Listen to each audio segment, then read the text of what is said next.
Welcome back to the Women in Engineering podcast. This is Stephanie Alexandric, your host. Today I'm joined by Emily Lalone and Julia Yacoub. Emily is an assistant professor in the engineering department where she co-directs the musculoskeletal biomechanics laboratory. Julia Yacoub is in her final year of mechatronics engineering here at Western. Today we will be discussing some exam tips and tricks to get you all ready for midterms and final exams. Okay, starting off with our first question. Could you give a brief introduction of yourself and your background here at Western? Yeah, thanks, Stephanie. My name is Julia. I am in my last year of Tron, like she said, and I just came back from my internship, actually, from a company in London. So I'm happy to be back at school and ready to kick things off. I was a big sister for the Women in Engineering program for a few years, and it's a joy to be back. So thanks for having me. Great, thanks. So my name's Emily, and as Stephanie mentioned, I'm a professor in the Department of Mechanical Materials Engineering, as well as the School of Biomedical Engineering. I did my undergraduate and PhD here at Western. My undergrad was in medical biophysics, and my PhD was in biomedical engineering. And then I did a postdoctoral fellowship at McMaster University and joined as a faculty member here at Western in 2017. Jumping into the next question. How do you recommend students prepare in advance to set themselves up for success when they do reach midterm and final season? Personally, I tell students to go to class. I realize that many students get busy, especially this time of year with midterms and finals, but you will thank yourself in the end if you can make the time to go to class each week. So some professors do post really comprehensive lecture notes, and some, such as myself, we write most of our notes on the board. But it does give you an opportunity to see what the professors emphasize in class, and those are key concepts that you want to make sure you're going to be able to be tested on. Time management, in my opinion, is a huge driver for success for undergrads. And so I recommend just use the timetable that the registrar office has set up for you. If they say to go, 1 hour for 3 times a week, use that time to dedicate to that course material. The other thing I tell students is to make course summary sheets during the course. So studies have shown that if you review a lecture note 24 hours after you've attended the class, you'll be able to retain the information better in the long run. So I tell students if you can take the time and just make quick summary notes after the lecture and have a building document, then when you go to have your final exam, you have a summary sheet of the whole course, and then you can start right into those practice type questions that you're studying for the actual exam. That's actually really good advice, and I might actually use that for my upcoming midterms. What advice would you give to a first-year student going into their first midterm or final? Yeah, so I don't think there's one kind of formula to acing an exam. I really think the main 2 things that you need to know are to know yourself and to know the course. So each person is going to study differently and learn and retain information differently. So knowing how you do that is going to help you the best. So say, for example, I'm a very visual learner. And so for me, I have to write everything out and draw pictures. And there will be points where I'll be in the exam trying to remember information and I can think, oh, on my second page at the top right, this is where I wrote the answer. So that helps me. But if you're an auditory learner, just say things out loud or find ways that work for you. So there's really no solution that works. Your exam's going to look very different. Some of them are going to be all long answers. Some of them are even just 2 questions where you do just a bunch of math, where other courses, on the other hand, are going to be many multiple choice questions. And that'll kind of change how you study for the exam, how you learn the course, and how you mentally prepare for that exam. So just kind of know yourself from the beginning, how you're going to learn and how you're going to retain information, and then know your course and what they're expecting of you. What are some exam preparation methods that you have used personally when studying? So there are many strategies that you can use to help you prepare for your final exam. The first thing I tell my students is to try to organize your time with a schedule. There's nothing worse than sitting down and trying to work on something and then fretting that you aren't working on the other thing. So if you set aside time to work on a particular course, then you can be confident that you've carved out this dedicated time for this purpose, and it will help you focus. As you approach the final exam period, or even as you approach a busy week, make a roadmap or a calendar or a chart just to give you some schedule and make sure that you can backtrack from those key dates. And then ask yourself, how much time do I need to study for this material? What do I need to cover? what are the expectations of the exam? Like, how many questions is it? What's the format? So if you can spend the time trying to organize your schedule, then I think it's going to give students the courage to kind of sit down and focus on a material in that dedicated period of time, and then know that they've left enough time for other courses, and it really will avoid last-minute cramming. I don't know, Julia, if that's worked for you as you prepare final exams or during the midterm sessions, or... Yeah, I would say that worked well for me. I think I like to think big picture when doing my schedule. I know some people like to plan every hour, but I can't manage my time in that way. I'm a little more flexible. So I like to think like, okay, I'll study for subject A and subject B on Wednesday, and I won't divide up my day. I'll just know that I need to get those two started. So I would agree. Managing your time is super important heading into an exam. The other thing I tell my students is to pay attention to those course objectives. So they're not just something that is a filler for the course syllabus. They're actually listed because these are the things that the professors want you to learn in this course. So if one of the objectives is, like in my class, like determine the state of stress of this mechanical member, make sure you can actually do that on the final exam, because that's what I'm going to be testing you on. So these objectives can really form your study guide, and make sure that you're able to meet those objectives is really the goal of the course and the goal of the exam. Yeah, I would agree. Yeah. The last thing I tell students approaching their final exam is to think about strategies. And a lot of exams in engineering aren't memorization. Some are, but engineering is an applied science. So a lot of your questions will be applied questions. And so I think that's important when you think about how to prepare for your final exam. There are low, medium, high effectiveness strategies. And I think you truly do need all of them. But you want to spend more time in those high effectiveness strategies than on the lower effectiveness strategies. So for an example, like highlighting lecture notes or summarizing your lecture notes are very important for covering the material for a final exam. But you can't spend your whole time highlighting a textbook if you've never actually tried to solve a problem when the exam is going to be asking you to solve 6 problems. So you would want to try some of the other strategies, which include, I think most effective in engineering are those practice testing or self-explanation of a particular question, as well as space practice of key concepts. So that would be my advice, is to make sure you have some summary notes to help you get the whole course as a comprehensive unit, but then spend the time doing practice problems. It will also make you faster, and then you'll be able to save yourself some time on the exam to check over your work. Mm-hmm.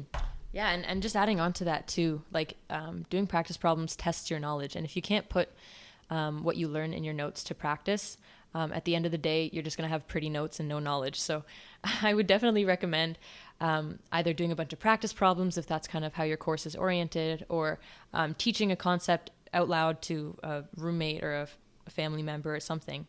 I heard once that concepts that you can teach are the ones that stick with you the most. So if you're able to reproduce the knowledge that you've learned and explain it to someone else, then that can prove that you really know that information. One thing I always talk to my friends about is that I think teaching your friends, whether they're in the course or not, is very important, because I've found that I actually realize where my knowledge gaps are, because they'll ask a question that I never considered and I don't have an answer for them. And then I go back and okay, that's a valid question. I need to study, I need to research more about this. So next time I actually know the answer and I understand the answer as well.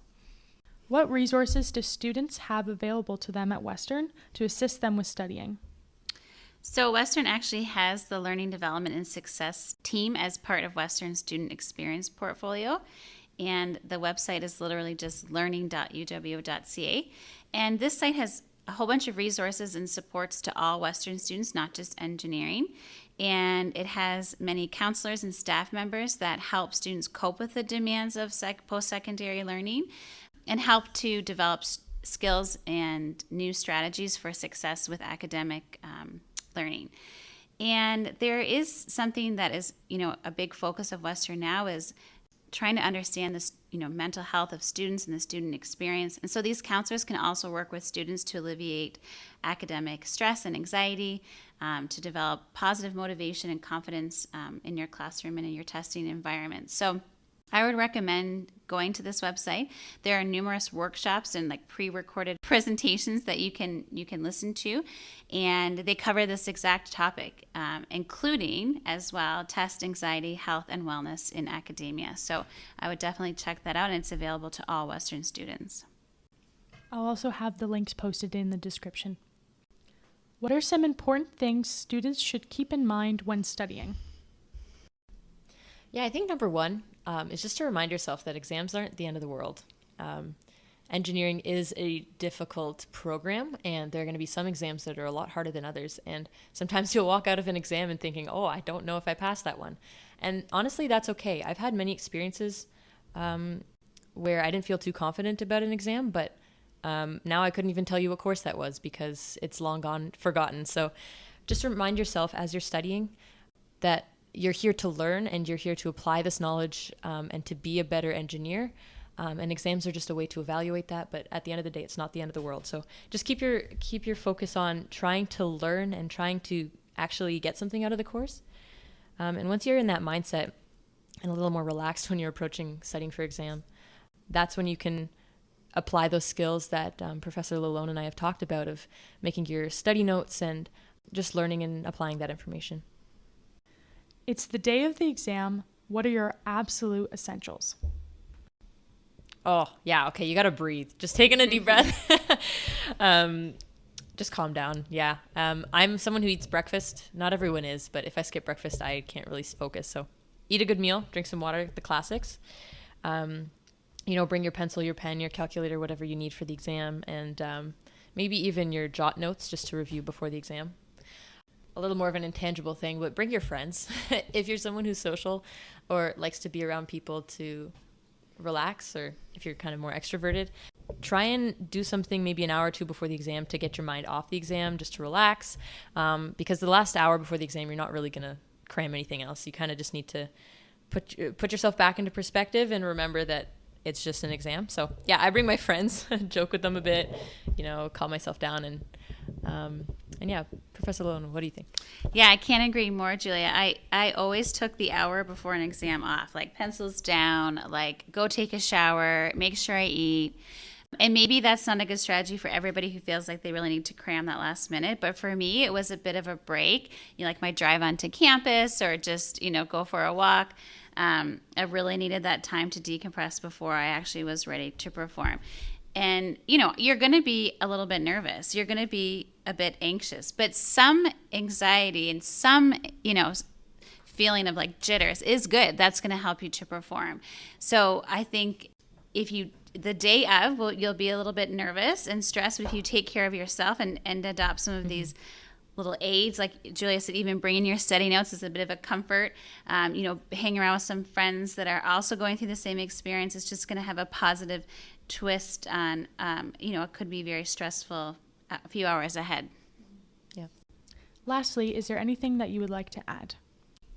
So I just wanted to add some final thoughts about student experience approaching an exam. So as a professor, I see the students walking into a final exam or a midterm exam, and I'm upset to see some look really ragged and look like they haven't showered and they're just exhausted and they're just like crawling to their desk, and that's not what I want to see. I want to see students who are bright, who have been able to prepare, who are kind of excited for the challenge of showing the professor all that they learned this year.